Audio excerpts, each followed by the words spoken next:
চেষ্টা করে বাংলাদেশ কেন, পাকিস্তান কেন, যে কোনো রাষ্ট্রের ভিতরে যদি কোরআনের আইন চালু না হয়, তার কোরআনের আইন চালু হলে তাদের চুরি বদমাইশি বন্ধ হয়ে যাবে, ঠিক কিনা বলে? এই করে তারা চায় না। এই জন্য মেরে ভাই, যখন আলেমরা যখন সংসদে যাবে, আলেমরা যখন রাষ্ট্র চালাবে কোরআনের আইন অনুযায়ী, হাদিসের আইন অনুযায়ী, তখন কি চুরি করতে পারবে না, বদমাইশি করতে পারবে না, জিনা করতে পারবে না, ডাকাতি করতে পারবে না, জুলুম করতে পারবে না, আপনার দুহানে হামলা করতে পারবে না, আপনাকে হত্যা করতে পারবেন না, আপনাকে ক্ষতিগ্রস্ত করতে পারবে না। আপনার মেয়ে স্কুলে যাবে, ভার্সিটি যাবে, মাদ্রাসাতে যাবে, কোনো মানুষ প্রেজেন্ট করতে পারবে না। নিশ্চিন্তায় তারা স্কুল কলেজে আসা যাওয়া করবে, ঠিক কিনা বলেন? আর যদি ইমানদারেরা আলেমরা যখন সংসদে যাওয়ার পরে যদি দেখেন দু একজন এমপি মন্ত্রী গম চুরি করছে, চাউল চুরি করছে, এই টাকা চুরি করছে, ওই টাকা চুরি করছে, তাহলে মনে করবেন বাকি এমপি মন্ত্রীরা মিল্লা যে এমপি চুরি করছে এই এমপির হাতটা কেটে দিবে, ঠিক কিনা বলেন? হ্যাঁ, তাহলে এখন বলেন তো, অতীতে যত এমপি মন্ত্রী 54 বছর ভিতরে গেছে, একটা এমপি আমার সামনে বলতে পারবেন না এ চুরি করে নাই। তাহলে প্রত্যেকটা এমপি মন্ত্রী চোর, ঠিক কিনা বলেন? প্রত্যেকটা এমপি মন্ত্রী চোর, তারা সকলেই কি হাত কাটার যোগ্য, ঠিক কিনা বলেন? ইসলামী আইন চালু না থাকার কারণে তাদের হাত কাটা হয় না, কিন্তু তারা হয়েছে হাত কাটা, তারা হাত কাটার যোগ্য, ঠিক কিনা বলেন? এই জন্য মেরে ভাই, দোস্ত বুজুর্গ, আমরা সামনে কোনো চোরকে দেখতে চাই না। আমরা সামনে কোনো চোরকে দেখতে চাই না, ঠিক কিনা বলেন? এখন ভোট আপনি কাকে দিবেন আপনি নির্বাচন করেন, কিন্তু কোনো চোরকে ভোট দিবেন না। চোরকে ভোট দিলে আপনি চোরকে অনুসরণ করলেন, সহযোগিতা করলেন, আপনিও চোর, ঠিক কিনা বলেন? এই জন্য কোনো চোরকে অনুসরণ করা যাবে না, কোনো চাঁদাবাজকে অনুসরণ করা যাবে না, কোনো জালেমকে অনুসরণ করা যাবে না। একমাত্র আল্লাহর আইন যারা বাস্তবায়ন করার চেষ্টা করে তাদেরকে অনুসরণ করে আমরা সংসদে যেতে চাই, ঠিক কিনা বলেন? আল্লাহ সুবহানাহু ওয়া তাআলা আমাদের সকলকে ইহকাল পরকাল যে কাজ করলে দুনিয়া ও আখিরাতে শান্তি পাওয়া যাবে। الذي أرسل رسوله بالحق بشيرا ونذيرا صلى الله عليه وعلى آله وأصحابه وبارك وسلم تسليما كثيرا كثيرا. أما بعد فأعوذ بالله من الشيطان الرجيم. بسم الله الرحمن الرحيم.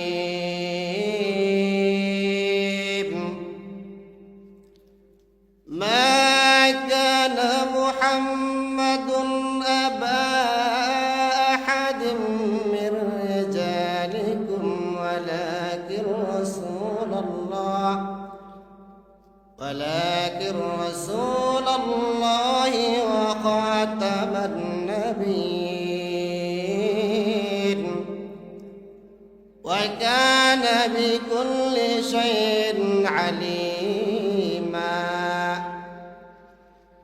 يا أيها الذين آمنوا اذكروا الله ذكرا كثيرا وسبحوه بكرة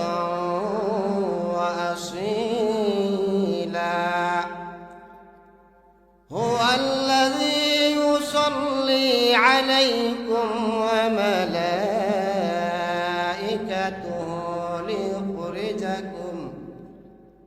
ليخرجكم من الظلمات إلى النور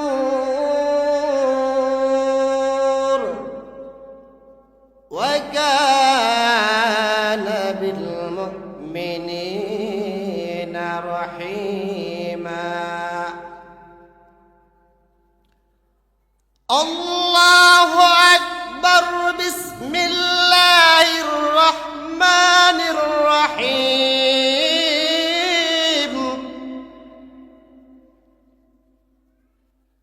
بسم الله الرحمن الرحيم.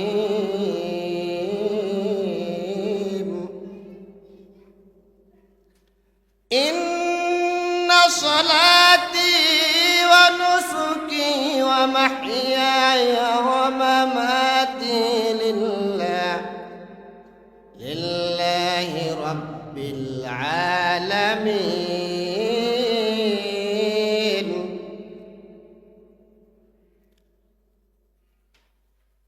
Bismillahir Rahmanir Rahim. Inna salati wa nusuki wa mahyaya wa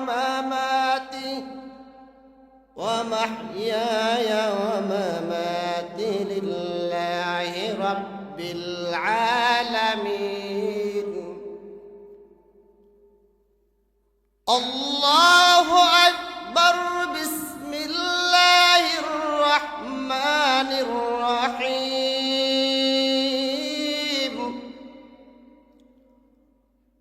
Qul huwallahu ahadun illahus samad lam yalid wa lam yulad wa lam yakul lahu kufuwan ahad.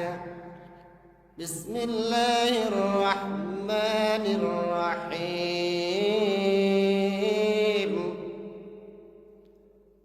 Qul huwallahu ahad Allahus samad lam yalid wa lam yulad wa lam yakul lahu kufuwan ahad.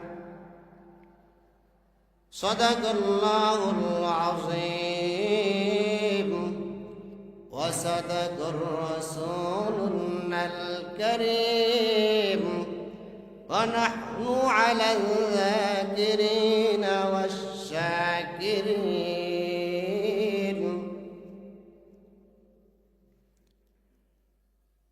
Allahumma salli 'ala Muhammadin wa 'ala ali Muhammad kama sallaita 'ala Ibrahim wa 'ala ali Ibrahim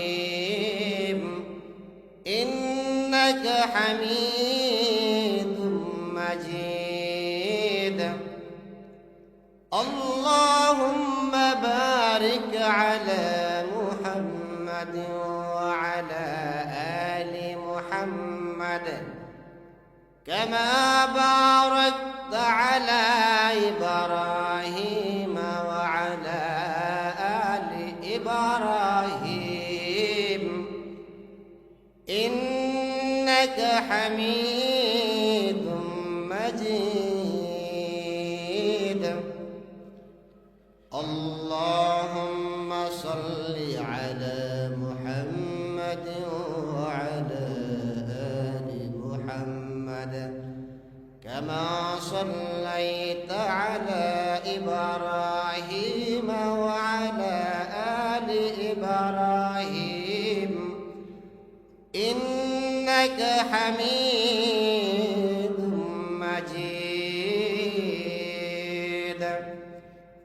Allahumma barik 'ala Muhammad wa 'ala ali Muhammad kama barakta 'ala Ibrahim wa 'ala ali Ibrahim innaka Hamidum Majid.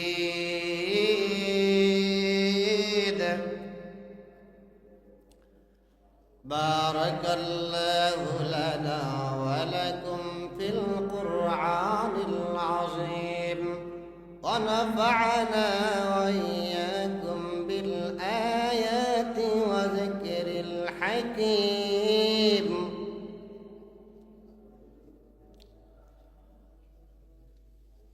উপস্থিত সম্মানিত মুসল্লিয়ানে কেরাম ও বেরাদারে ইসলাম,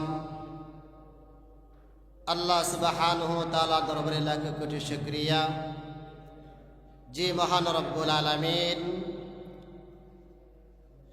অতীতের জুমার দিনের মতো আজও পবিত্র জুমার দিন ইয়ারপুর পশ্চিম পাড়া বাইতুন নূর জামে মসজিদে 2 রাকাত জুমার সালাত আদায় করার জন্য আল্লাহ সুবহানাহু ওয়া তাআলার মসজিদে আসার মতন তৌফিক দান করেছেন। এই জন্য আমরা সকলেই অন্তর এবং অন্তরস্থল থেকে কালিমার শুকর গুজারি করি একবার আলহামদুলিল্লাহ। মহান রব্বুল আলামিনের আল কোরআনের গ্রন্থ থেকে কিছু তেলাওয়াত করেছি, দুরূদ শরীফ পাঠ করেছি। আল্লাহ সুবহানাহু ওয়া তাআলা সমস্ত নবী, রাসূল, পয়গম্বর, সাহাবায়ে রাদিয়াল্লাহু তাআলা আনহু আজমাইন, এই পর্যন্ত যত মুসলমান ঈমানদার দুনিয়ার থেকে বিদায় হয়েছে তাদের সকলের উপর আল্লাহ রাব্বুল আলামিন খাস রহমত বর্ষিত হোক, সকল বলে আমিন। আল্লাহ রাব্বুল আলামিন কুরআনে কারীমের যে কথাগুলি আল্লাহ তাআলা রাসূল সাল্লাল্লাহু আলাইহি সাল্লামের মাধ্যমে নাজিল করেছেন, প্রত্যেকটি কথা আমাদের জন্য শিক্ষণীয় এবং হেদায়েত। আমরা যখন কোরআনে কারীমকে অনুসরণ করব, হাদিসকে অনুসরণ করব, তো আল্লাহ সুবহানাহু ওয়া তাআলা দুনিয়া ও আখিরাতে শান্তি দান করবেন। তো শান্তি একমাত্র আল্লাহ তাআলাই দান করবেন বান্দাদের যে উদ্দেশ্য করে আল্লাহ তাআলা দুনিয়াতে পাঠাইছেন, ওই উদ্দেশ্যগুলি আল্লাহ তাআলার বান্দারা পুরা করে আল্লাহ সুবহানাহু ওয়া তাআলা বান্দাদেরকে শান্তি দিবেন। এমনকি মৃত্যুবরণ করার পরও আল্লাহ তাআলা শান্তি দিবেন। তো পবিত্র জুমার দিন সংক্ষিপ্ত আকারে কিছু কথা, যে কথাগুলি আমি এবং সমস্ত মুসল্লিরা আমলের নিয়ত শোনার চেষ্টা করব ইনশাআল্লাহ তাআলা। আমল নিয়তে শোনার চেষ্টা করলে আল্লাহ তাআলা বান্দাদেরকে আমলি বানাইয়া আমল করাইয়া দুনিয়াতে বিদায় করে নেবেন। বান্দা যখন অন্তরে কানে কথাগুলি শোনে,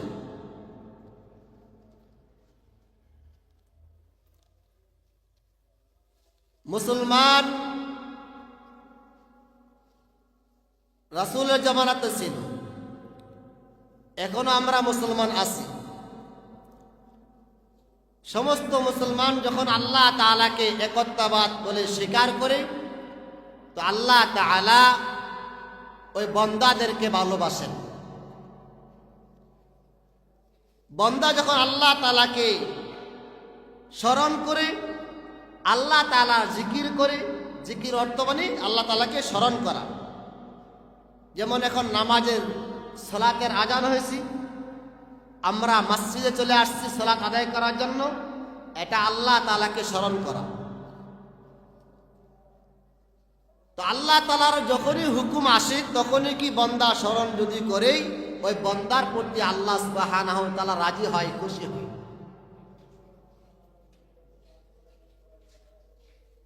তো বান্দা যদি আল্লাহ তাআলাকে রাজি খুশি করতে চায়, আল্লাহ তাআলার হুকুমগুলি দুনিয়াতে মেনে চলতে হবে।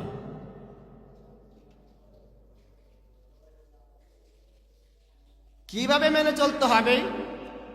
রাসূলকে অনুসরণ করতে হবে, সাহাবাদেরকে অনুসরণ করতে হবে। বর্তমান যে জিন্দা মানুষ আছে, জিন্দা মানুষের ভিতরে যারা আলেম, হক্কানি আলেম, রব্বানি আলেম, তাদেরকে অনুসরণ করতে হবে। রাসূল বলেন, ইন্নাল উলামা ওয়ারাসাতুল আম্বিয়া, আলেমরা হলো নবীদের এলেমের দিক দিয়া উত্তরসূরি। এই জন্য আলেমদেরকে অনুসরণ করতে হবে। আজ আমরা তো আলেমদেরকে অনুসরণ করি না, কারণ আলেমদের কথা তো আল্লাহ তাআলার হাবিব বলেছে, আল্লাহ তাআলা নিজেও বলেছেন। রাসূলের জামানায় সাহাবা রাদিয়াল্লাহু তাআলা আনহু রাসূলের প্রত্যেকটি কথাকে মেনে চলতেন। তো আল্লাহ রাসূল সাল্লাল্লাহু আলাইহি সাল্লাম সাহাবাদের সামনে যখন কিছু আলোচনা করতেন, ওই আলোচনাগুলি মনোযোগ সহকারে শুনতেন এবং আমলের নিয়তে শুনতেন। বলেন সুবহানাল্লাহ। আমরাও যদি আজকে কোনো উলামায়ে কেরামের কথাগুলো যদি আমলের নিয়তে শুনি, আল্লাহ তাআলা কাছে আমরা আশা রাখি আল্লাহ তাআলা আমাদেরকে আমল করাইয়া দুনিয়া থেকে বিদায় করে নেবেন। কারণ দুনিয়ার জিন্দেগি আমার আপনার কাছ থেকে আস্তে আস্তে শেষ হয়ে যাইতেছে। কারণ দুনিয়ার জিন্দেগি এমন, এটা কোনো ক্ষণস্থায়ী জিন্দেগি না। এটা হচ্ছে ক্ষণস্থায়ী জিন্দেগি, চিরস্থায়ী জিন্দেগি না। দুনিয়ার জিন্দেগি এটা এমন, এটা চিরস্থায়ী জিন্দেগি না, এটা কি ক্ষণস্থায়ী জিন্দেগি। এই ক্ষণস্থায়ী জিন্দেগি আস্তে আস্তে শেষ হয়ে যাবে আমার আপনার কাছ থেকে। চিরস্থায়ী জিন্দেগি শুরু হয়ে যাবে মৃত্যুর পরে। মৃত্যুর পরে চিরস্থায়ী জিন্দেগি যখন শুরু হয়ে যাবে, ওই চিরস্থায়ী জিন্দেগির জন্য দুনিয়াতে ক্ষণস্থায়ী জিন্দেগিতে কি নেক কাজ করতে হবে। তো নেক কাজ যদি আমি আপনি দুনিয়াতে না করি, চিরস্থায়ী জিন্দেগিতে কি আমি আপনাকে আরাম আয়েশে চলাফেরা করতে পারবো? শান্তিতে থাকতে পারবো? অর্থাৎ জান্নাতে আমরা থাকতে পারবো? তো আল্লাহ সুবহানাহু তাআলা দুনিয়াতে আমাদেরকে বানাইছেন, সৃষ্টি করছেন আল্লাহ তাআলার ইবাদত করার জন্য। আল্লাহ তাআলা কোরআনে কারিমের ভিতরে বলেন, ওয়ামা খালাকাতুল জিন্না ওয়াল ইনসা ইল্লা লিয়াবুদুন। আমার মওলাই কারীম বলেন, আমার বান্দা যখন আমার ইবাদত করে, আর আমার ইবাদত করার জন্য আমার বান্দার উপরে অর্থাৎ আমার হাবিব হযরত মুহাম্মদ সাল্লাল্লাহু আলাইহি ওয়াসাল্লামের উপরে কোরআনে কারীমের এই আয়াত নাযিল করি, ওয়ামা খালাকতুল জিন্না ওয়াল ইনসা ইল্লা লিয়াবুদুন। আল্লাহ তাআলা বলেন, আমি মানব এবং দানবকে সৃষ্টি করেছি একমাত্র আমার ইবাদত করার জন্য। আর একমাত্র আল্লাহ তাআলার ইবাদত করার জন্য আল্লাহ তাআলা গোলামদেরকে সৃষ্টি করেছেন। যখন কোনো গোলাম আল্লাহ তাআলার ইবাদত করে, আল্লাহ তাআলাকে ডাকে, আল্লাহ তাআলাকে স্মরণ করে, আল্লাহ তাআলার নামে সিজদা দেয়, আল্লাহ তাআলার নামে রুকু করে, আল্লাহ তাআলাকে রাত ঘুমোর থেকে উঠে সিজদাত পড়ে কান্নাকাটি করে, অর্থাৎ আল্লাহ তাআলাকে 24 ঘন্টায় আল্লাহ তাআলাকে ভুলে নাই, সর্বদাই আল্লাহ তাআলাকে স্মরণ করে, আল্লাহ তাআলা ওই বান্দা ওই গোলামের প্রতি রাজি খুশি হয়ে যায়। বলেন সুবহানাল্লাহ।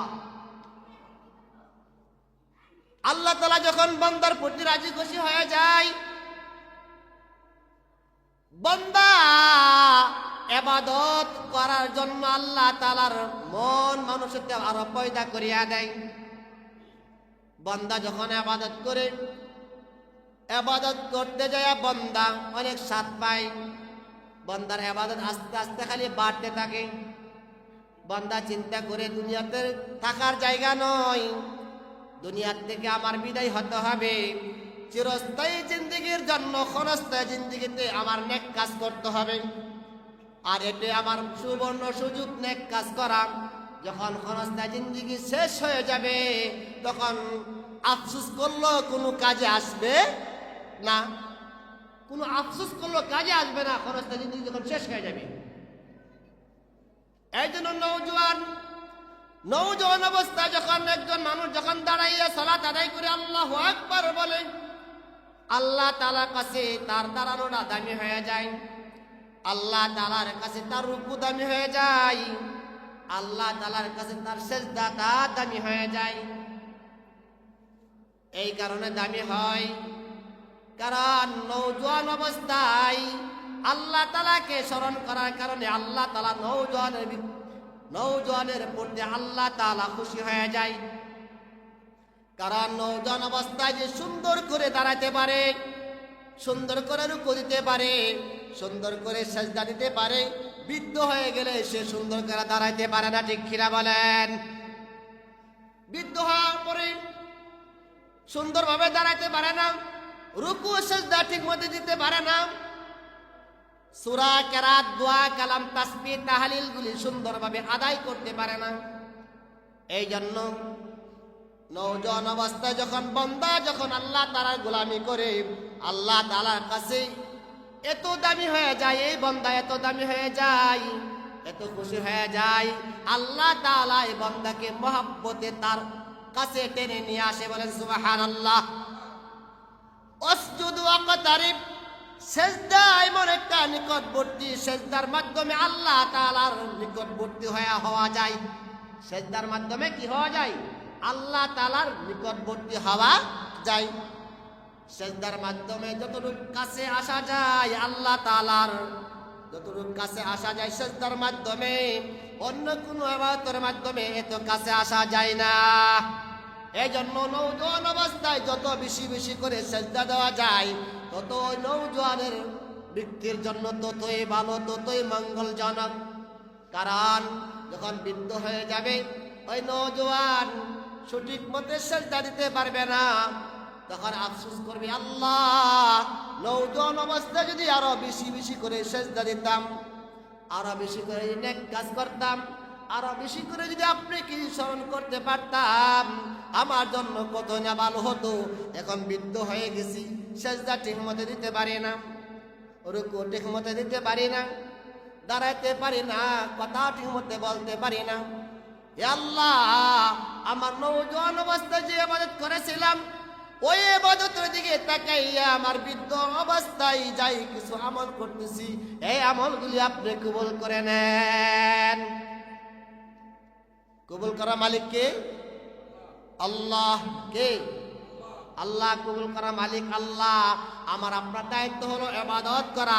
নামাজ পড়ছি, আমার নামাজ কবুল হয়েছে কি হয়েছে না এটা আপনিও জানেন না, আমিও জানি না। তবে আমার আপনার দায়িত্ব হলো সময় মতো অক্ত মতো আল্লাহর হুকুম পালন করা। কবুল করা মালিক কে? আল্লাহ।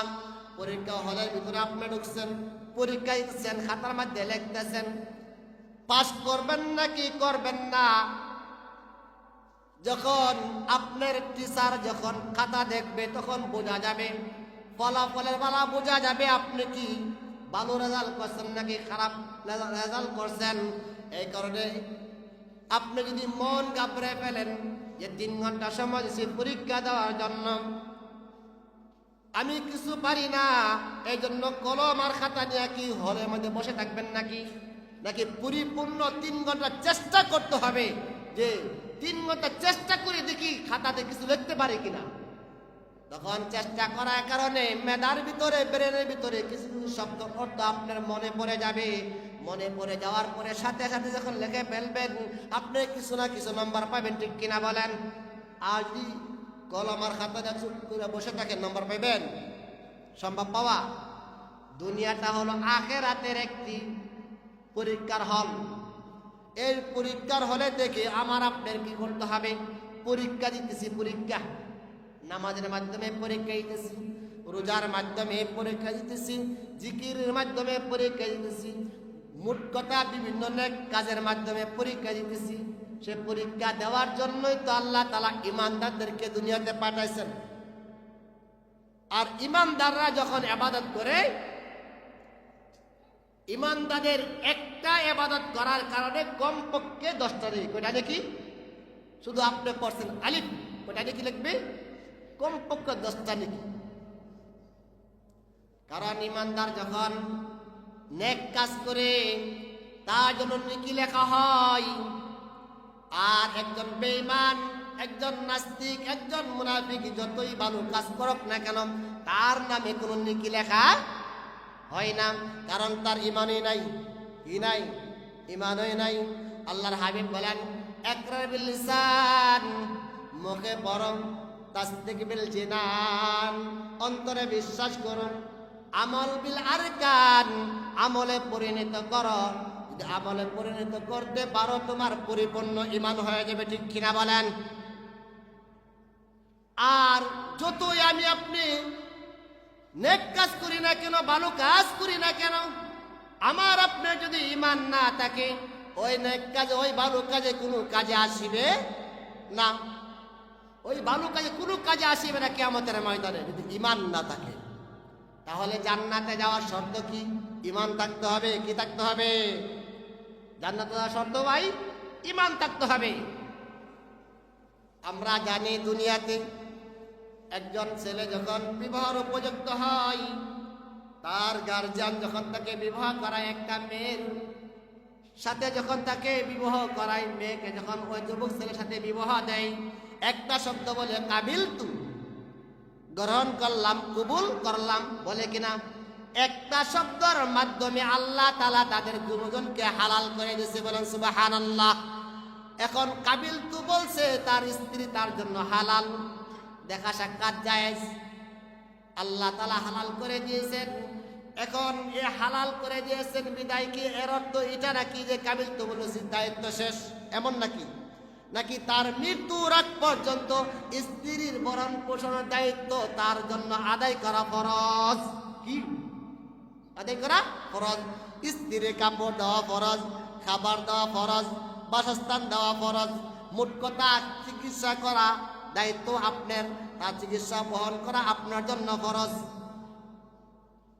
আপনার স্ত্রী একটা কাবিলতু শব্দ, কবুল শব্দ বলার কারণে মৃত্যুর আগ পর্যন্ত যদি ফরজ হয়ে যায়, আপনার উপরে দায়িত্ব এসে যায়, তাহলে আপনি শুধু একবার পড়ছেন আশহাদু আল্লা ইলাহা ইল্লাল্লাহু ওয়াহদাহু লা শারীকা লাহু ওয়া আশহাদু আন্না মুহাম্মাদান আবদুহু ওয়া রাসূলুহু। আমি সাক্ষ্য দিতেছি যে আল্লাহ তাআলা ব্যতীত আর কোনো মাবুদ নাই। আমি আরো সাক্ষ্য দিতেছি যে হযরত মুহাম্মদ সাল্লাল্লাহু আলাইহি সাল্লাম আল্লাহ তাআলার বান্দা ও রাসূল, ঠিক কিনা বলেন? এতটুকু সাক্ষী দেওয়ার কারণে আপনি ঈমানদার হয়েছেন। আর ঈমানদার হওয়ার পরে আপনার দায়িত্ব শেষ না। ঈমানদার হওয়ার পরে আপনি মৃত্যুর আগ পর্যন্ত আল্লাহ সুবহানাহু ওয়া তাআলার প্রত্যেকটি হুকুম আপনার জন্য পালন করা কর্তব্য, ঠিক কিনা বলেন?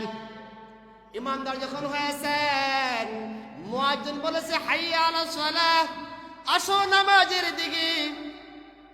আপনি নামাজের দিকে এসে নামাজ আদায় করতে হবে। মুয়াজ্জিন বলেছেন হাইয়া আলাল ফালাহ, আসো কল্যাণের দিকে। কোন জায়গায় কল্যাণ বলেন? মুয়াজ্জিন বলে মসজিদে কল্যাণ। আমি আপনি কল্যাণ তালাশ করি জমিনে, ঠিক কিনা বলেন? মুয়াজ্জিনে বলতেছি মসজিদে কল্যাণ, আর আমি আপনি কল্যাণ তালাশ করি দোকানে বসে, জমিনে বসে, খেলার আড্ডায় বসে, গল্প গুজবের মধ্যে বসে কল্যাণ তালাশ করি। মুয়াজ্জিন বলে হাইয়া আলাল ফালাহ, আসো কল্যাণের দিকে, আসো সালাতের দিকে। তাহলে ঈমানদার হওয়ার পরে কি করতে হবে? মৃত্যুর আগ পর্যন্ত যখনই আল্লাহ পাকের হুকুম আসে তখনই হুকুমগুলি আদায় করতে হবে, ঠিক কিনা বলেন? কিভাবে আদায় করবেন? সাহাবা রাদিয়াল্লাহু তাআলা আনহু যেভাবে আদায় করেছেন ওইভাবে আদায় করতে হবে। রাসূল যেভাবে বলেছেন ওইভাবে আদায় করতে হবে। কারণ ওইভাবে আদায় করতে পারলে আল্লাহ সুবহানাহু ওয়া তাআলা আমাদের আমলনামা নেকিগুলি লিখবেন, অন্যথায় নেকি লিখবে না। কারণ আমার মন গড়া মতো ইবাদত করলে কি হবে বলেন? হবে। গুনার কাজ ফেরেশতা গুনাহ লেখে, নেকির ফেরেশতারা নেকি লেখে, কিন্তু ফলাফলের বেলায় বোঝা যাবে কে জান্নাতে যাবে কে জাহান্নামে যাবে। তবে কিছু শর্ত আল্লাহ তাআলা দিয়েছে, কে ঈমানদার কে বেঈমান এটা চেনার জন্য উপায় আছে কিনা দুনিয়াতে? আছে কিনা? কে বেঈমান কে মুমিন উপায় আছে কিনা বলেন? আল্লাহ তাআলার কথাগুলি অর্থাৎ সূরাতুল ফাতিহা থেকে সূরাতুন নাস পর্যন্ত 30 পারার ভিতরে যত কথা আছে সমস্ত কথা গুলি অন্তরস্থল থেকে পরিপূর্ণ বিশ্বাস করতে হবে। রাসূলের কথাগুলি পরিপূর্ণ বিশ্বাস করতে হবে। দুনিয়া যা দেখতেছি যা না দেখতেছি পরিপূর্ণ বিশ্বাস করতে হবে। কবরে কি আযাব হইতেছে তা পরিপূর্ণ বিশ্বাস করতে হবে। কিয়ামতের ময়দান ঘটবে তা পরিপূর্ণ বিশ্বাস করতে হবে। জান্নাত জাহান্নাম আছে তা পরিপূর্ণ বিশ্বাস করতে হবে। পরিপূর্ণ বিশ্বাস যদি করতে পারেন আপনি একজন ঈমানদার। আপনি একজন ঈমানদার। কিছু বিশ্বাস করছেন আর কিছু বিশ্বাস করেন নাই, আপনি ঈমানদার হতে পারেন না। কি বেঈমান? কি বই লাগে বলতে বই আসে? ঈমানদাররা বই পায় না। ঈমানদাররা একমাত্র কাকে বই পায়? ঈমানদাররা একমাত্র বই পায় মওলাই কারীমকে। ঈমানদার দুনিয়াতে কোনো জালেমদেরকে বই পায় না। ঈমানদার দুনিয়াতে কোন নাস্তিকদেরকে বই পায় না। ঈমানদার বই পায় একমাত্র মওলাই কারীমকে। আমরা বলি জিহাদ জিহাদ, আল্লাহ রাস্তায় যখন কাফেররা মুসলমানদের বিরুদ্ধে জিহাদ করে, মুসলমানরাও জিহাদ করে, মুসলমানরাও দুনিয়াতে মারা যায়, কাফেররা মারা যায়, কাফেররা যাবে জাহান্নামে, মুসলমান শহীদ হয়ে যাবে জান্নাতে। বলেন সুবহানাল্লাহ। আর জালেমদের সামনে বাতিলদের সামনে হক কথা বলো সবচেয়ে বড় জিহাদ। কি? জালেমদের সামনে বাতিলদের সামনে মুনাফিকদের সামনে হক কথা বলা কি সবচেয়ে বড় জিহাদ। আল্লাহ রাব্বুল আলামিন হযরত মুহাম্মদ সাল্লাল্লাহু আলাইহি সাল্লাম সাহাবাদেরকে বিভিন্ন যুদ্ধর প্রশিক্ষণ দিয়েছেন। যুদ্ধর সামানা কিভাবে তৈরি করতে হবে তা শিক্ষা দিয়েছেন। সাহাবাদেরকে নামাজ শিক্ষা দিয়েছেন। সাহাবাদেরকে বিভিন্ন নেক কাজ শিক্ষা দিয়েছেন। যে কাজ করতে পারলে সে দুনিয়াতে শান্তি পাবে এবং আখিরাতে সে জান্নাতে প্রবেশ করতে পারবে। কে শিক্ষা দিয়েছেন? রাসূল সাল্লাল্লাহু আলাইহি ওয়াসাল্লাম শিক্ষা দিয়েছেন। কার মাধ্যমে? আল্লাহ তাআলা কুরআন নাজিল করে রাসূলের কাছে জানায় দিয়েছেন। আল্লাহ রাসূল কুরআনের কথাগুলি বাল্লিগু আন্নি ওয়ালাউ আয়া, আমার পক্ষ হতে একটা বাণীও যদি তোমার জানা থাকে এটা পৌঁছায় দাও, তোমার দায়িত্ব। ঠিক কিনা বলেন? এই দায়িত্ব যখন আল্লাহ রাসূল সাল্লাল্লাহু আলাইহি ওয়াসাল্লামের কাছে আসছে, রাসূল সাল্লাল্লাহু আলাইহি ওয়াসাল্লাম দাওয়াতের কাজ শুরু করলো। দাওয়াতের কাজ করার কারণে আল্লাহ রাসূল সাল্লাল্লাহু আলাইহি ওয়াসাল্লাম তায়েফের ময়দানে রক্তাক্ত হয়েছে। ঠিক কিনা বলেন? দাওয়াতের কাজ করার কারণে তায়েফের ময়দানে এমন অবস্থা হয়েছে যে মাথা থেকে পাতা পর্যন্ত শরীরটা রক্ত রঞ্জিত হয়ে গেছে, শরীরটা রক্ত লাল হয়ে গেছে। একমাত্র আল্লাহর কথা বলার কারণে, কোরআনের কথা বলার কারণে, হাদিসের কথা বলার কারণে রাসূলের উপর অত্যাচার আসছে। এখনো যখন জালেমদের সামনে আল্লাহর কথা বলা হয় বাধা আছে কিনা বলেন? আছে কিনা? এখনো জালেমরা বাধা দেয়, ওয়াজ মাহফিলে বাধা দেয়, এমন ঘটনা আছে কিনা বাংলা জমিনে? আছে কিনা? এমনকি বক্তা সাহেবের গর্দানের মধ্যে শরীরের মধ্যে পর্যন্ত আঘাত করে ফেলে।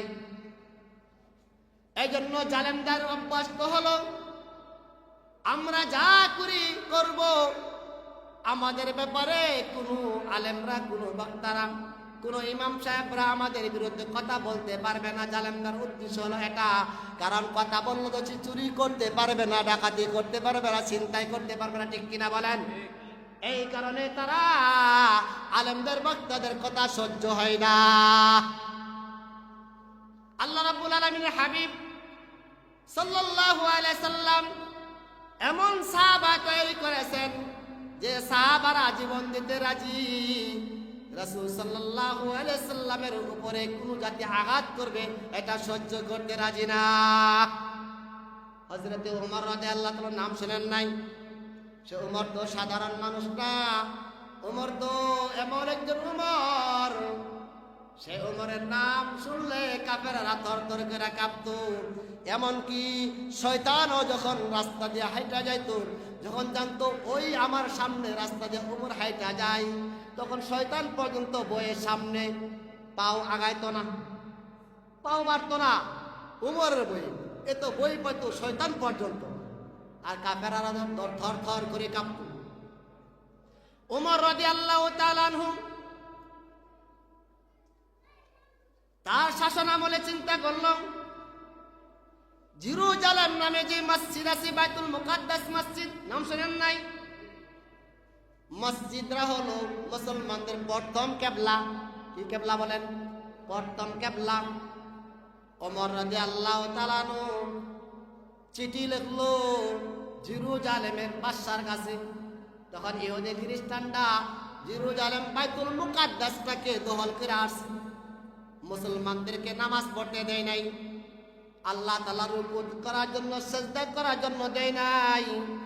ওমর রাদিয়াল্লাহু তাআলা চিঠি লিখছে। চিঠি লেখার পরে বলছে, তোমরা যদি আমাদের মুসলমানদেরকে, ইমানদারদেরকে আমাদের প্রথম কেবলা যদি অনুমতি না দাও, আমি 10,000 সৈন্য পাঠায় দিতেছি। কে বলছে কথা? যখন শুনছে 10,000 সৈন্য পাঠায় দিতেছি, তখন ওই ইহুদি খ্রিস্টান বাদশাগুলি থর থর করে কাঁপতেছে। কারণ মুসলমান তো এমন জাতি, তারা মুহাম্মদের কথা অনুসরণ করে, আল্লাহর কথা অনুসরণ করে। কারণ তাদের লোক সংখ্যা কম হইল, তাদেরকে সাহায্য করে কে? আল্লাহ। তাদেরকে সাহায্য করে আল্লাহ। এই কারণে কাফেরেরা থর থর করে কাঁপতেছে। তখন কয়েকদিন পর যাওয়ার পরে ইহুদিরা বলতেছে, দেখো তো উমরে আবার 10,000 সৈন্য পাঠায় দিছে কিনা জেরুজালেমের আশেপাশে শহরে বন্দরে, দেখো খুঁজা দেখো, তালাশ করে দেখো।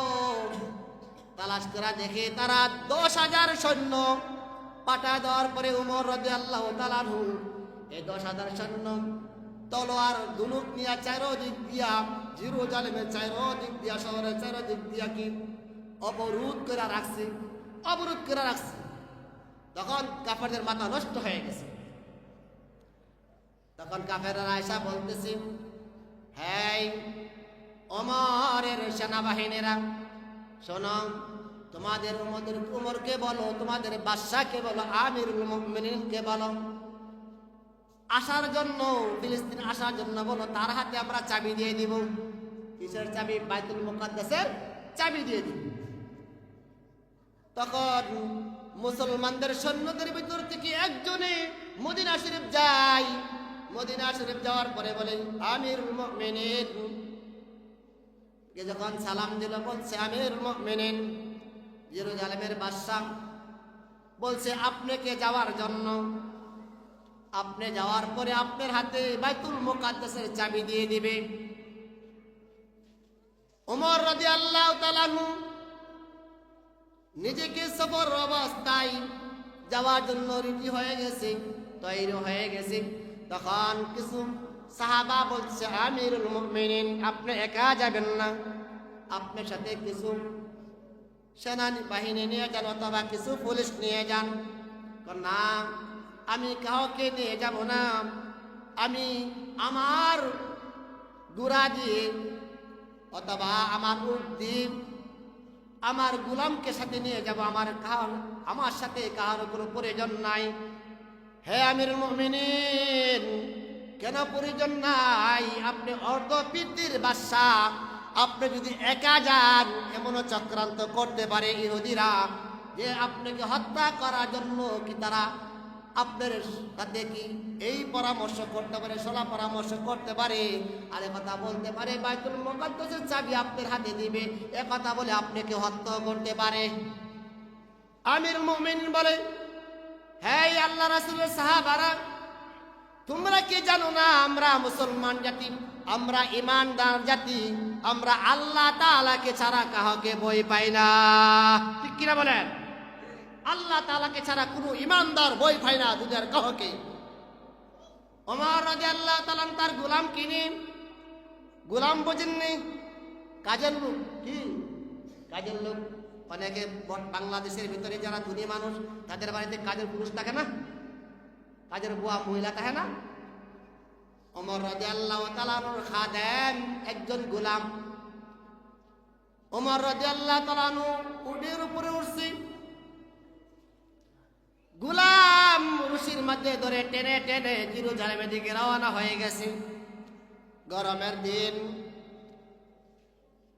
জেরুজালেমের দিকে যখন রওনা হয়ে গেছে, শত শত মাইল যাওয়ার পরে ওমর রাদিয়াল্লাহু তাআলা দেখতেছে গোলামের শরীর দিয়া ঘাম বাহির হইতেছে, অনেক কষ্ট হইতেছে। ওদের রশির আগামে ধরে যখন টানতেছে তার শরীরে ঘাম বায়া বায়া পড়তেছে। আমিরুল মুমিনিন অর্ধপৃথিবীর বাদশা বলতেছেন, হে গোলাম, রশি ধরে ক্ষান্ত হয়ে যাও, দাঁড়ায়া যাও, এইখানে দাঁড়ায়া যাও। আমিরুল মুমিনিন যখন বলছে দাঁড়ায় যাওয়ার জন্য দাঁড়ায় গেছে। আমিরুল মুমিনিন ওর থেকে জমিনে নামছে, নাম দিয়া নামার পরে আমিরুল মুমিনিন গোলামের চেহারা থেকে হাতে মুছে মুছে গামগুলি মুছে দিতেছে, এমনকি শরীরের জামা দিয়া তার শরীরের গামগুলি মুছে দিতেছে। আমিরুল মুমিনিনকে বলছে, আমিরুল মুমিনিন, আমি গামছি, আমি তো একজন গোলাম, আপনি আমার গাম মুছে দিতেছেন না? তোমার অনেক কষ্ট হইতেছে, তোমার শরীরে গাম আছে, তুমিও তো একজন মানুষ, আমি একজন মানুষ, মানুষ তো মানুষের বেদনা বুঝে, অন্য কেউ তো বুঝবে না, ঠিক কিনা বলেন? এমন বাদশা কি আছে দুনিয়াতে? এখন একজন পাবেন?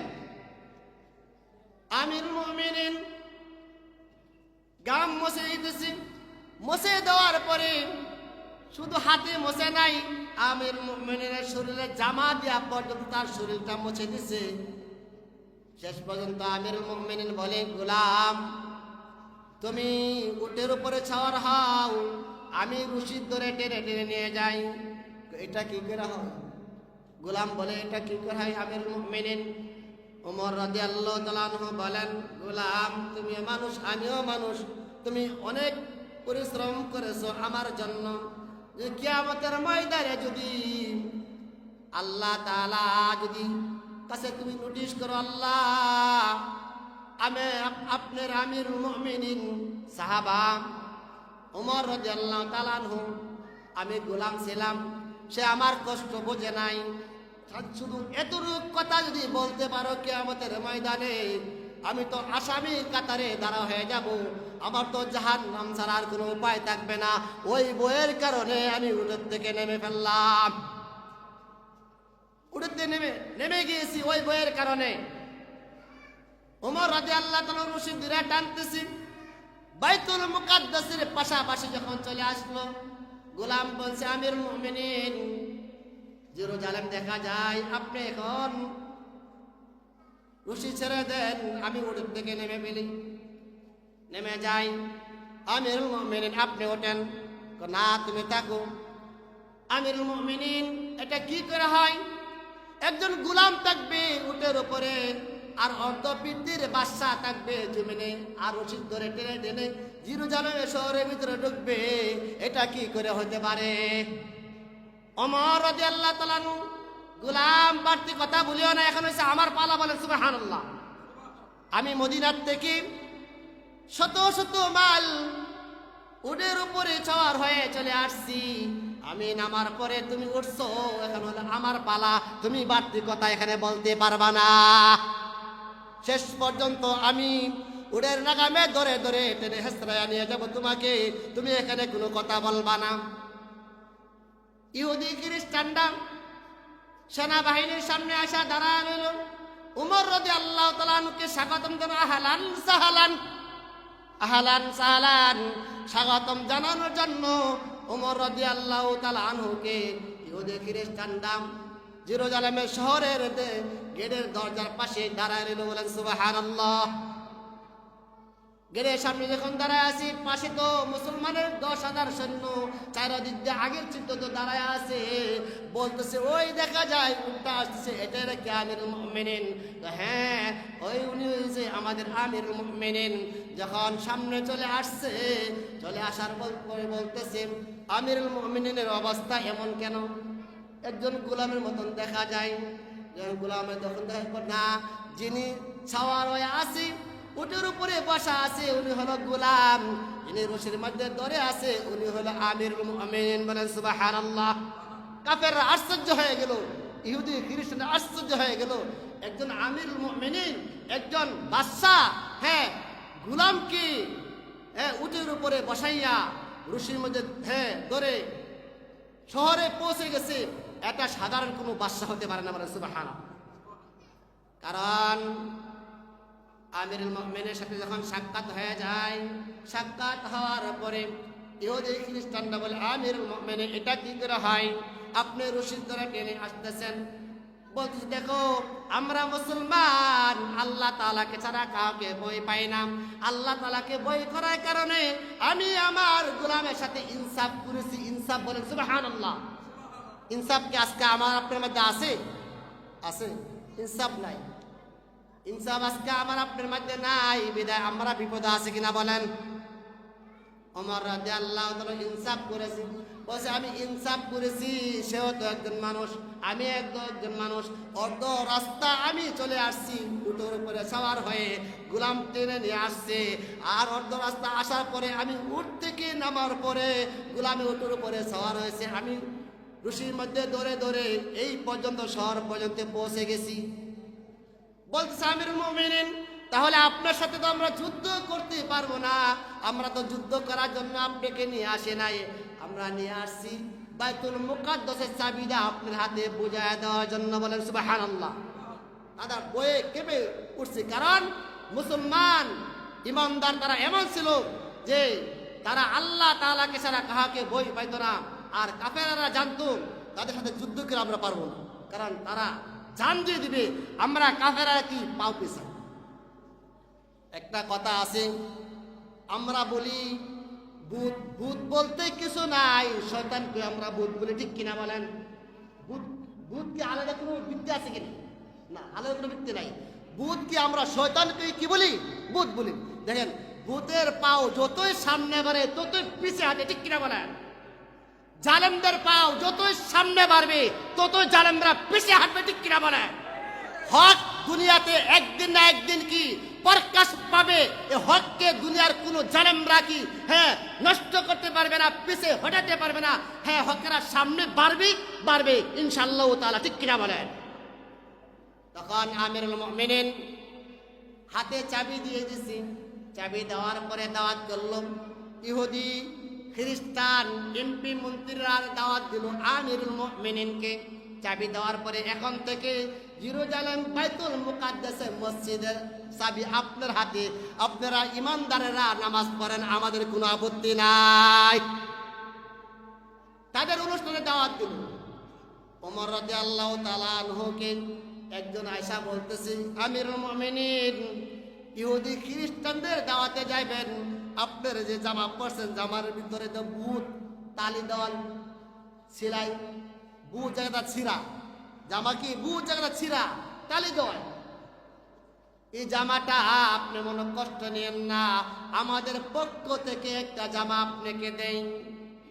আমিরুল মুমিনিন বলে, তোমরা ইহুদি হতে পারো, আমরা তো আল্লাহ তাআলা ছাড়া কাউকে ভয় পাই না, কিন্তু ইহুদিদের সামনে যা খাবার খাবো আর আমার পোশাক পাল্টাইয়া তোমাদের পোশাক পইরা, দামি পোশাক পইরা সামনে বলবো, এটা আমার নীতি না, এটা আমার রাসূল আমাকে শিক্ষা দেয় না। আর আমরা তেমন মানুষটা, ঠিক কিনা বলেন? এখানে অনেক দিনের শিক্ষা আছে। দেখেন, আপনি যখন দুনিয়ার কোনো সমাবেশে যান, নিজের দামি কাপড়টা পরে সমাবেশে যান, ঠিক কিনা বলেন? আপনি যখন বিবাহ অনুষ্ঠানে যান, কোনো খাবারের অনুষ্ঠানে যান, ভালো ভালো দামি কাপড়গুলি পরে কি অনুষ্ঠানে যান, আর যত কম দামি কাপড় নিয়ে মসজিদে এসে সালাত আদায় করে, ঠিক কিনা বলেন? যত কম দামি আছে সেই কম দামি কাপড়গুলি পরে মসজিদে এসে সালাত আদায় করি, আল্লাহর সামনে নামাজ আদায় করি। আর দামি কাপড় পরে কি দুনিয়ার বিভিন্ন অনুষ্ঠানে আমরা যাই। কারণ নামাজে যখন বান্দা দাঁড়াই, বান্দা কার সামনে দাঁড়াছে বলেন? আল্লাহর সামনে দাঁড়াছে। গোলাম যখন আল্লাহর সামনে দাঁড়ায়, ভালো কাপড় পরিধান করে, আল্লাহ তাআলা বান্দার প্রতি খুশি হয়ে যায়, বান্দার প্রতি খুশি হয়ে যায়। এই যে উত্তম কাপড়টা, ভালো কাপড়টা পরে কি সালাত আদায় করেন, ঠিক কিনা বলেন? এই জন্য অনেকে বলে, হুজুর হয়তো কাপড়ের দাম বাড়াইছে, বলে কিনা? বলে না? হুজুর হয়তো কাপড়ের দাম বাড়াইছে, হুজুরা যদিও কাপড়ের দাম বাড়াই, ওই কাপড়টা হুজুরেরা পরে, অন্য লোকেরা পরে না, ঠিক কিনা বলেন? পরে নাকি? হুজুররা মাসে বেতন পায় 5,000, 6,000, 10,000 বেতন পায়, তাদের একটা কাপড়ের গজের দাম কমপক্ষে 3 থেকে 350 টাকা, ঠিক কিনা বলেন? আর আপনি যতই দামি কাপড় পরেন না কেন, আপনার কাপড়টি হুজুরের কাপড়ের মতন সুন্দর দেখা যায় না, মানায় না। মানায় নাকি? মানায় না। এই কারণে হুজুর আজমুল কাপড়ের দাম বাড়াইছে, এই কাপড়গুলি হুজুর হয়ে পরে, আপনারা তো পরেন না। আল্লাহ রাব্বুল আলামিনের বান্দা আমিরুল মুমিনিন ওমর রাদিয়াল্লাহু তাআলা আনহু যখন খাবার খেতে গিয়েছে, কাপড় মধ্যে কি সিলি দেওয়া কাপড়, তালে দেওয়া কাপড় পরে যখন খাবার খাইতে গেছে, তারা তাকায় আছে। আমিরুল মুমিনিন বলে, তাকিও না, এটা হলো আমাদের মুসলমানদের অভ্যস্ত, অর্থাৎ মুসলমানরা দুনিয়াতে শ্বাসরোধ করতে আসে নাই, আবার শ্বাসরোধ করা নিষেধ না, কি না? নিষেধ না। কারণ আমি আমিরুল মুমিনিন, আমি দামি কাপড় পরব, আর আমার যারা আমার জাতিরা, আমার দেশের লোকেরা কম দামি কাপড় পরব, এটা আমি সহ্য করতে পারি না, এটা আমি সহ্য করতে পারি না। আর আমাদের অবস্থা কেমন হয়েছে? পাতি নেতা হোক, হ্যাঁ, নতুন নেতা হোক, পুরাতন নেতা হোক, হ্যাঁ, কাপড়ের অভাব না, ঠিক কিনা বলেন?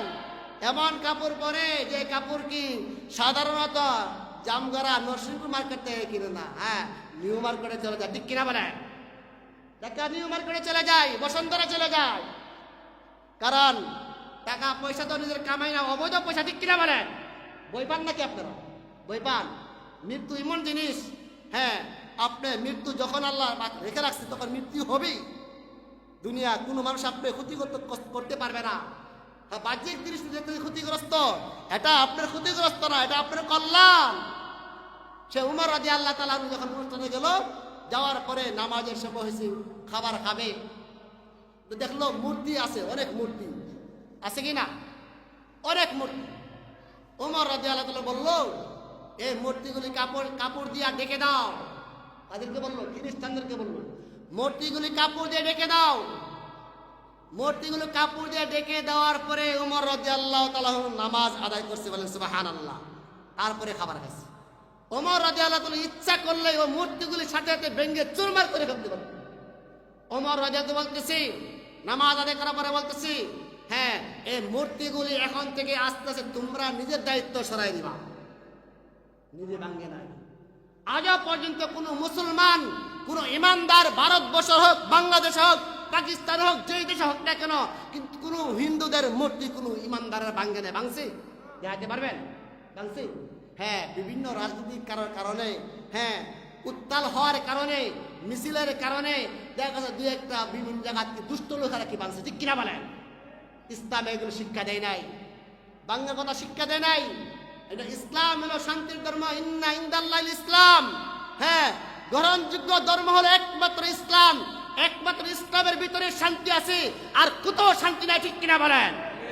ওমর রাদিয়াল্লাহু তাআলা আনহু, ওমর রাদিয়াল্লাহু তাআলা আনহু শুধু বাদশা ছিলেন না, বাদশা ছিলেন না, রাত্রে বেলা তাহাজ্জুদ পড়তো। রাসূল সাল্লাল্লাহু আলাইহি ওয়াসাল্লাম ঘর থেকে বাইরে, দেখি আমার সাহাবারা কি করে, আমার সাহাবারা কি করে একটু দেখি। রাসূল সাল্লাল্লাহু আলাইহি ঘর থেকে বাহির হইলো, রাত 2টা থেকে 2:30 বাজে। দেখলো উমর রাদিয়াল্লাহু তাআলা বাসায় যাবে, টার্গেট পিছে উমরের বাসায় যাবে। উমরের বাসা মোটামুটি অনেকটাই দূরে, অনেকটা, আরো 2-1 মিনিট লাগবে যাইতে। এর আগের চিতুই কুরআনে কারীমের আওয়াজ আসতেছে, বলেন সুবহানাল্লাহ। আর আমাদের বাদশারা এমন, সূরাতুল ফাতিহা মুখের মধ্যে টিপ দিল শুদ্ধ করে বার করে, ঠিক কিনা বলে? পারিব? শুধু সূরাতুল ফাতিহা না, আমাদের বাদশারা এমন, তাদের মুখের মধ্যে চিপ দিলে কালিমা শুদ্ধ করে বাইরে বেরা, ঠিক কিনা বলেন? তাদের পিছনে আমরা আজকে দৌড়া, ঠিক কিনা বলেন? আল্লাহ রাব্বুল আলামিনের হাবিব বলছেন, ইমানদারেরা কোনদিন জালেমদের অনুসরণ করতে পারে না, ইমানদারেরা কোনদিন নাস্তিকদের অনুসরণ করতে পারে না, ইমানদারেরা কুরআনের বিদ্বেষের অনুসরণ করতে পারে না, ইমানদারেরা যারা আল্লাহকে স্মরণ করে না, যারা রাসূলকে স্মরণ করে না, যারা আলেমদের কথাবার্তা চলে না, রাসূলের কথাবার্তা চলে না, তাদেরকে কোন ইমানদার অনুসরণ করতে পারে না, ঠিক কিনা বলেন? এই জন্য ইমানদাররা বই পায় একমাত্র কাকে বলেন? আল্লাহ তাআলাকে বই পায়। ইমানদাররা যখন, আলেমরা যখন সংসদে যাবে তখন আল্লাহর আইন চলবে, রাসূলের আইন চলবে, দুনিয়া কারোর আইন চলবে না, ঠিক কিনা বলে? আর আল্লাহর আইন চলবে। আল্লাহর আইন যখন চলবে তখন চুরি করার সুযোগ আছে, আছে। ওমর রাদিয়াল্লাহু তাআলা বলেছিল যে ইহুদিদেরকে বলেছিল, খ্রিস্টানদেরকে বলেছিল, আমরা কাহারু সম্পদ মাইরে খাই না, আমরা কাহারু হক নষ্ট করি না। এই কারণে সিরা কাপুর দেখতেছেন, আমরা কাহার উপরে জুলুম করি না। আমরা মুসলমান, কোন মুসলমান কি জুলুম করতে পারে? আর জুলুমকারীদেরকে আল্লাহ তাআলা পছন্দ করে না। কুরআনে কারীমের ভিতরে শত শত আয়াত রয়েছে, ঠিক কিনা বলেন? জুলুমকারীদেরকে আল্লাহ তাআলা পছন্দ করে না, আর জুলুমকারীদেরকে জুলুমকারীরাই পছন্দ করে, ঠিক কিনা বলেন? এই জন্য মেরে ভাই দোস্ত বুজুর্গ, রাসূল সাল্লাল্লাহু আলাইহি ওয়াসাল্লাম সাহাবা ওমর রাদিয়াল্লাহু তাআলা আনহু এমনকি গরিব লোকের বাসায় নিজে আটা পানিটা খামিরি তৈরি করে রুটি বানাইয়া বানাইয়া গরিবদের বাসায় চলে যাইত, নিজের হাতে বাচ্চাদেরকে খাওয়াই হইতো। বলেন সুবহানাল্লাহ। এমন ছিল বাদশা। ইসলাম সে তো পরশ মনে তারেক পেয়েছে খুঁজি, পরশ তারা শোনা হলো যারা তাদের মোরা বুঝি। বলেছেন হযরত রাসূল শেষ পয়গম্বর, আমার পরে যদি কেউ নবী হতো, হতো ঠিক সেই ওমর। অর্ধ পৃথিবী শাসন করেছিলেন যিনি, দুলির তপ্ত বসে খেজুর পাতা পাশাত তাহার বারে বারে গেছে খসে। শুধু আঙ্গুল হেলেনে শাসন করেছিলেন যিনি, মুহাম্মাদের চরণের শেষ অংশের, ঠিক কিনা বলেন? শুধু আঙ্গুল দিয়া শাসন করেছে, অর্ধপৃথিবী বাদশা ছিল হযরতে ওমর রাদিয়াল্লাহু তাআলা। আল্লাহ রাসূল বলেন, লাউ কানা বাদিন নাবিয়ান লাউ কানা ওমর, আমার পরে যদি কেউ নবী হতো, হতো ঠিক সেই ওমর। কে বলছেন বলেন? রাসূল বলছেন, আমার পরে যদি কেউ নবী হতো, হতো ঠিক সেই ওমর। ওমরের কথা অনুযায়ী আল্লাহ রাব্বুল আলামিন কোরআনে কারীমের ভিতরে কমপক্ষে 22 জায়গায় কোরআনে আয়াত নাজিল করেছেন। বলেন সুবহানাল্লাহ। উমর রাদিয়াল্লাহু তাআলা আনহুর ভিতরে মেজাজি ওহী ছিল, মেজাজি ওহী। ওহীর কথাবার্তা মুহের মধ্যে ছিল, ওহীর চলাফেরা উমরের ভিতরে ছিল। উমর রাদিয়াল্লাহু তাআলা আনহুকে বলা হতো মেজাজি ওহী। ওহীর মেজাজ ছিল উমর রাদিয়াল্লাহু তাআলা আনহুর ভিতরে। সেই উমর রাদিয়াল্লাহু তাআলা দেশ চালাইছে। আজকেও সারা বিশ্বের ভিতরে মুসলমানেরা দেশ চালায়। বেশ কম আছে কিনা বলেন? হ্যাঁ, বেশ কম আছে। আর যখন ইমানদাররা চেষ্টা করে, উমরের মতন রাষ্ট্র চালানোর চেষ্টা করে, আবু বকরের মতন রাষ্ট্র চালানোর চেষ্টা করে, আলী রাদিয়াল্লাহু তাআলা আনহুর মতন রাষ্ট্র চালানোর চেষ্টা করে, একদল আছে মুনাফিক নাস্তিক মার্কা জুলুমবাদ, তারা তাদেরকে প্রতিরোধ করার চেষ্টা করে, ঠিক কিনা বলেন? করে কিনা? করে। শুধু আমাদের দেশেও না, বিভিন্ন দেশে আছে। কারণ ইহুদি খ্রিস্টানরা চায় না দেশের ভিতরে মুসলমানরা, ইমানদাররা আল্লাহর কোরআন আইন নাজিল হক, রাসূলের আইন নাজিল হক, এটা ইমানদাররা চায় না। এই কারণে ইমানদাররা চায়, কাফেররা চায় না, ইহুদিরা চায় না যে মুসলমান ইমানদাররা কোরআন হাদিসের আইন চালু হোক। এটা মুসলমান চাই, ইমানদাররা চাই, কাফেররা চাই না। বিদায় সারে কাফেররা চুক্তি হয়ে সেই কাজ করার তৌফিক দান করুক। ওয়া আখিরি দাওয়ানা আনিল